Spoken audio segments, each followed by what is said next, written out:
Hi, I'm Sam Wong. I'm director of the Electoral Innovation Lab, and I'm here today to show you our big product for summer and fall 2024, which is Vote Maximizer. And I just wanted to show everyone just a few things that you can do with it.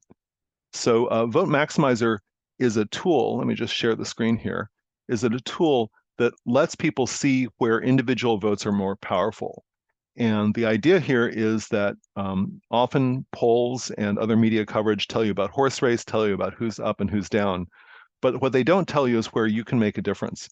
And so what we did here at the Electoral Innovation Lab in Princeton is to develop a tool that allows you to find out where individual votes have the most leverage. So individual voters have more leverage when they have when the expected margin is small, and also where there are fewer voters. And it turns out that 7 out of 8 voters in the United States have significant leverage in some major question, whether it be the presidency or the US Senate or the US House, all of which are on a knife edge in the coming weeks, or state legislatures. There's 10 state legislatures that are in the balance.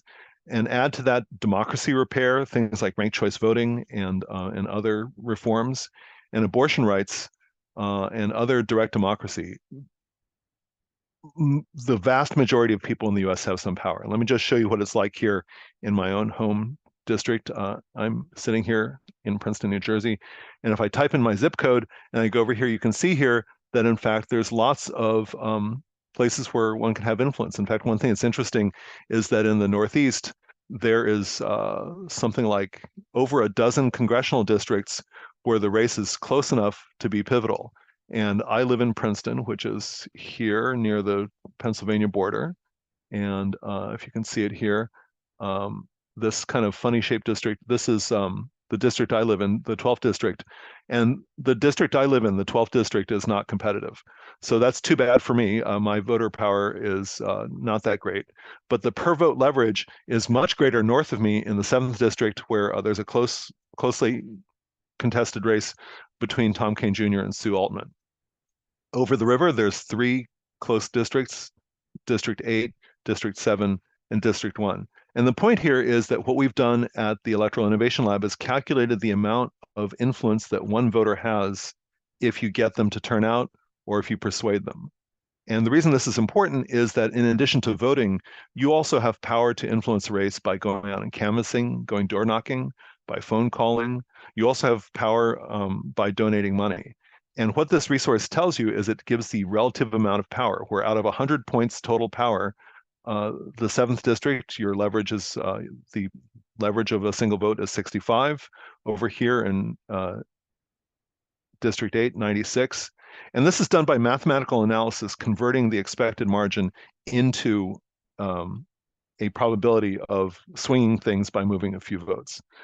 So that's for Congress. There's no shortage of other things that we have here as well. If you look through Pennsylvania, the per vote power for the presidency is 64 out of 100. That's pretty high. There's state Senate and state House. And the reason for that is that, in fact, the state Senate and state House in Pennsylvania are also in the balance. And so there's really a lot you can do in Pennsylvania to turn out your neighbors and friends, to donate to races. And here in New Jersey, the thing that we can do is get out there. And you can see here, the nice thing about living in the Northeast is that there's something like within 100 miles of New York City, there's 10 districts. You can see 4 swing districts out here in upstate New York. There's 3 districts out on Long Island. As I said, 3 or 4 districts out here in our direction from New York City, and even one in Connecticut. So this is pretty useful. And I would say that this is one way that you can make a difference. Now, if I go back here, there's other things as well. So for instance, in Arizona, there are a number of ballot initiatives, you know, opening up primaries to all voters to vote in one big primary. That's a reform called Top 4. There's an abortion rights initiative. So there's, let's see, where is it down here? I thought there was an abortion rights initiative, but oh, great. Well, yes, there is. There's a right to abortion initiative. It's Proposition 139, and you can see it here by mousing over. So there's reproductive rights, there's democracy ballot initiatives all over the country, and you can see here that, in fact, you can make a difference in all kinds of ways. So I encourage you to try out this tool. It can guide your voluntarism. It can guide your donations. If you go to specific races, it will provide you a way to